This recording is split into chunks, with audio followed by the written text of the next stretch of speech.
बिस्मिल्लाहिर्रहमानिर्रहीम। मोहतरम हाज़रीन कराम, अस्सलामु अलैकुम वरहमतुल्लाहि वबरकातुहू। हज़रात मोहतरम, एक अहम मसला नमाज का आपके सामने पेश किया जा रहा है। मसला ये है कि मस्जिद में जमात की नमाज खड़ी हो गई, कोई साहब एक या दो रकात के बाद जमात में शामिल हुए। इत्तेफाक ये हुआ कि इमाम साहब से कोई गलती हुई और वो चौथी रकात में सलाम फेर करके सजदे सहव करना चाहते हैं। अब जो आदमी एक रकात या दो रकात या तीन रकात के बाद जमात में शामिल हुआ, तो अब उसको क्या करना चाहिए?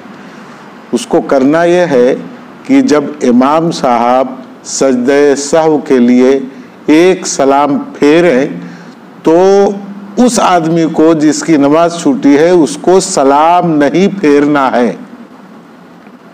उसको इमाम साहब के साथ सजदे सहव तो करना है, और फिर उसके बाद जब इमाम साहब आखिर में सलाम फेर करके नमाज से निकलेंगे, तो अब उसको खड़े होकर के अपनी नमाज़ें मुकम्मल कर लेनी है।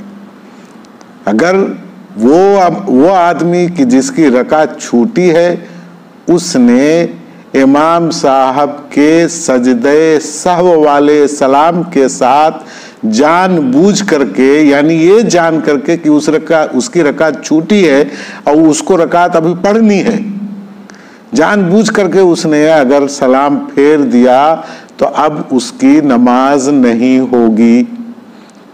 और अगर भूल करके, यानी उसको ये भूल हुई कि मैं जो है जमात में शुरू से शामिल हूँ, मेरी रकात वगैरह नहीं छूटी है, ये भूल अगर उसको हुई है और उस भूल के साथ उसने इमाम साहब के साथ सलाम फेर दिया है, तो फिर अब उसकी नमाज हो जाएगी, उसको किसी तरह की कोई दिक्कत नहीं है। सजदे सहव के सलाम के लिए उसने सलाम फेर दिया जानबूझ करके, तो अब उसको नमाज दोहरानी पड़ेगी। और इसमें भूलने का मतलब कि ये भूला है कि उसकी रकातें छूटी हैं। अब अगर बाद में कोई ये कहे कि मुझको ये मसला मालूम नहीं है, तो ये मसला मालूम ना होना ये उज़्र नहीं होगा, उसको अपनी नमाज दोहरानी होगी। एक मसला ये मैंने आपके सामने पेश कर दिया। उसके साथ ही ये ध्यान में रहे कि कोई आदमी जब उसकी एक या दो रकात या तीन रकात छूटी है और वो इमाम के साथ तशहुद में बैठागा जब चौथी रकात में, तो तशहुद के में बैठने की हालत में वो अत्तहियात सिर्फ पढ़ेगा।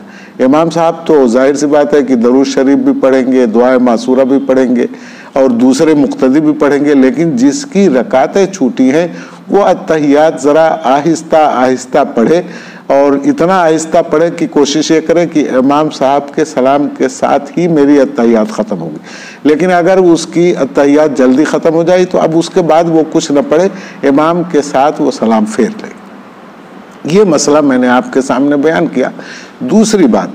दूसरा मसला जो आम तौर पर लोग सवाल करते हैं वो ये कि कोई आदमी नमाज कुरान शरीफ पढ़ रहा है, मस्जिद में है या घर में है या किसी भी जगह है, कोई साहब आ करके उसको अस्सलामु अलैकुम कहते हैं, सलाम करते हैं, तो उसको सलाम का जवाब देना चाहिए या नहीं? तो पहली बात तो ये जान लीजिए कि जो आदमी कुरान करीम की तिलावत कर रहा हो, चाहे घर में हो चाहे मस्जिद में हो, उसको सलाम नहीं करना चाहिए। सलाम करना उस वक्त मकरूह है, और अगर सलाम कर ही लिया है तो तिलावत करने वाले के ऊपर उस सलाम का जवाब देना ज़रूरी नहीं है। दुआ करें कि अल्लाह तबारक व तआला हम सबको दीनी मालूमात में इजाफ़ा करे और हम सबको दीन पर चलने की तौफीक अता फरमाए। अस्सलामु अलैकुम व रहमतुल्लाहि व बरकातुहू।